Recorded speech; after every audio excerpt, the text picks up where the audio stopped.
Hello friends, welcome to the competitive exam classes. आजच्या आपल्या लेक्चरमध्ये आपण बघणार आहोत साबरमती नदी खोरेबद्दल संपूर्ण माहिती. बघा, मी तुम्हाला ऑलरेडी सांगितलंय की आपण राजस्थान आणि गुजरात या दोन राज्यांमधल्या 3 महत्त्वाच्या नद्या बघणार आहोत. त्यापैकी लुनी नदीबद्दल या आधीच्या व्हिडिओ लेक्चरमध्ये आपण पूर्ण माहिती ही बघितलेली आहे. आज आपण साबरमती नदीबद्दल इन्फॉर्मेशन बघणार आहोत आणि पुढच्या लेक्चरमध्ये मही नदी जी आहे ती कव्हर करणार आहोत. आजच्या लेक्चरमध्ये आपण साबरमती नदीबद्दल जेवढेही इम्पॉर्टंट पॉइंट्स आहेत तेवढे सर्व डिस्कस करणार आहोत.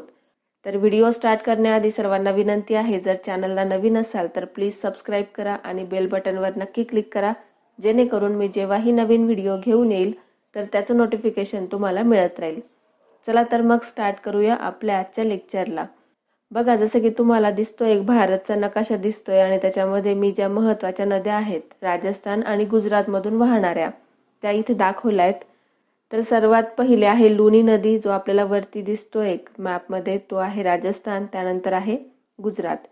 तर लुनी नदी जी आहे ती राजस्थानामध्ये उगम पावते आणि गुजरातमध्ये वाहत जाते.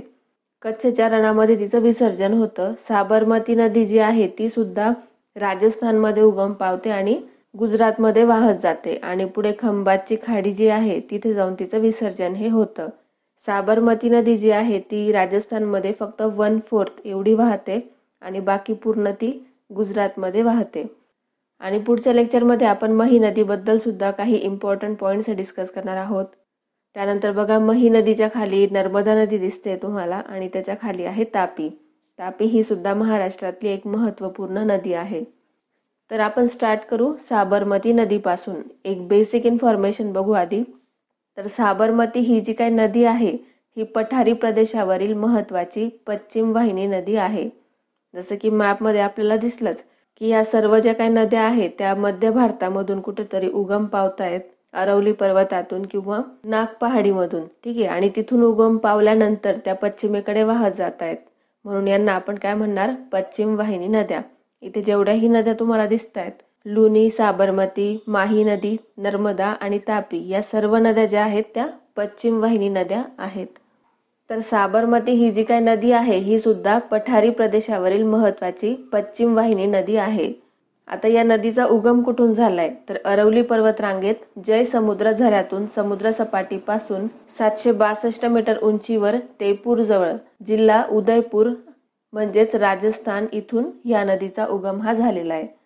साबरमतीचा उगम मध्ये फक्त एवढं लक्षात ठेवा की अरवली पर्वत रांगेमध्ये जयसमुद्र झऱ्यापासून तिचा उगम हा झालेला आहे. साबरमती नदीचा जो प्रवाह आहे तो नैऋत्य दिशेला आहे. ठीक आहे, इथं आपल्याला समजलंच ते मॅपमध्ये. एकूण लांबी जर बघितली आपण साबरमती नदीची तर ती आहे 371 किलोमीटर आणि एकूण क्षेत्रफळ जर बघितलं तर ते आहे 21,674 चौरस किलोमीटर. ही नदी जी काय आहे ती राजस्थान आणि गुजरात या दोन राज्यांमधून प्रवास करते. लुनी नदीबद्दल आपण ऑलरेडी डिस्कस केलंय. ही नदी सुद्धा राजस्थान आणि गुजरात या दोन राज्यांमधून प्रवास करते. बाकल नदी जी आहे ती साबरमती नदीची सर्वात मोठी सहाय्यक नदी आहे. बाकल नदी नाव लक्षात ठेवा. त्यानंतर महत्त्वाची शहरं जर आपण बघितली, साबरमती नदीवर वसलेली महत्त्वाची शहरं, तर 3 नावं लक्षात ठेवायचे तुम्हाला: अहमदाबाद, गांधीनगर आणि साबरमती. ठीक आहे, साबरमती आश्रम जे आहे ते सुद्धा साबरमती नदीवर वसलेलं आहे. तर ही काही महत्त्वाची शहरं आहेत जी लक्षात ठेवा. आपल्याला एक्झाममध्ये विचारलं जातं जोड्या लावामध्ये किंवा फिल इन द ब्लँक्समध्ये की कोणत्या नदीवरती कोणतं शहर हे वसलेलं आहे, तर आपल्याला तिथे सांगता यायला पाहिजे. तर साबरमती नदी जी आहे ती राजस्थान आणि गुजरातमधून वाहते. तर या ठिकाणी 3 महत्त्वाची शहरं लक्षात ठेवायची: अहमदाबाद, साबरमती आणि गांधीनगर. साबरमती नदीवर साबरमती आश्रम व अनेक पवित्र ठिकाणे आहेत. त्यानंतर आपण साबरमती नदीचा जो प्रवाह आहे किंवा त्याच्या उपनद्या हे सर्व आपण एका इमेज थ्रू डिस्कस करू, म्हणजे तुम्हाला व्यवस्थित लक्षात राहील. तर आपण जी काही इमेज इथे घेतोय किंवा जो मॅप आपण ड्रॉ करतोय तोच तुम्ही तुमच्या नोटबुकमध्ये ड्रॉ करून ठेवा.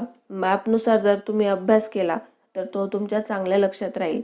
तर साबरमती नदीचा जो काही उगम आहे तो अरवली पर्वतरांगेपासून होतो आणि अरवली पर्वतरांगेपासून उगम झाल्यानंतर ती नैऋत्येकडे वाहत जाते आणि नैऋत्येकडे वाहत जाताना ती कुणाला जाऊन मिळते तर खंभातचे आखात किंवा खंभातची खाडी याला जाऊन मिळते. साबरमती नदीचा उगम अरवली पर्वतातून होतो आणि नैऋत्येकडे ती वाहत जाते आणि खंभातच्या खाडीला जाऊन मिळते.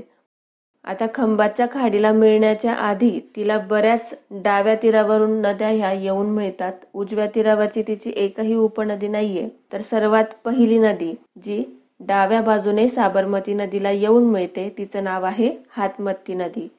हातमती लिहिलं असेल काही ठिकाणी हातमाती लिहिलेलं असेल. ठीक आहे, प्रोनाऊन्सिएशन थोडंफार लक्षात ठेवायचं.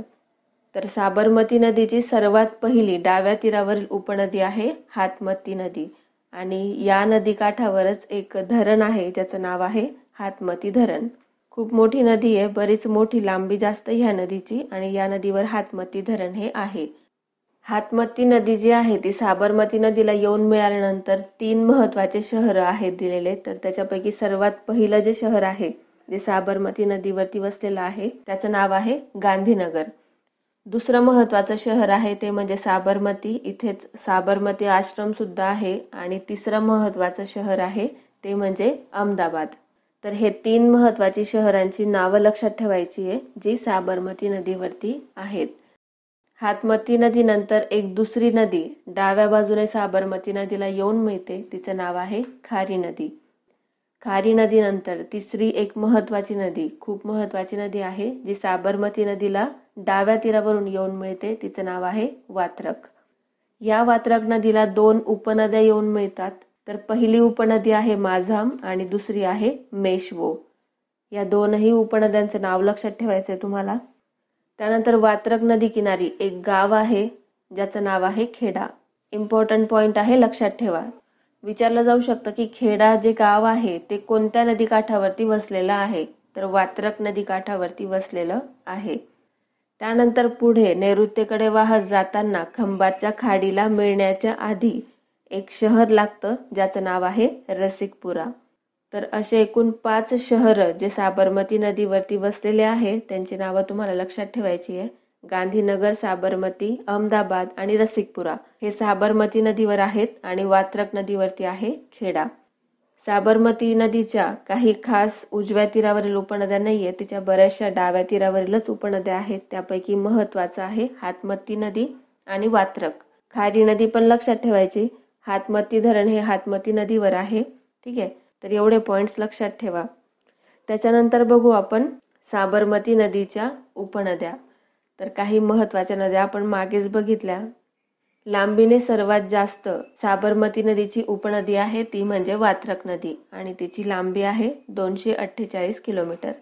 त्यानंतर आहे हातमाती नदी 122 किलोमीटर, सेई नदी 95 किलोमीटर, वाकर नदी 88 किलोमीटर आणि हरनार नदी 75 किलोमीटर. तर ह्या काही महत्त्वाच्या उपनद्या आहेत साबरमती नदीच्या. त्याच्यापैकी महत्त्वाची लक्षात ठेवायची वात्रक, हातमाती आणि सेई. त्यानंतर आपण बघितली होती खारी नदी.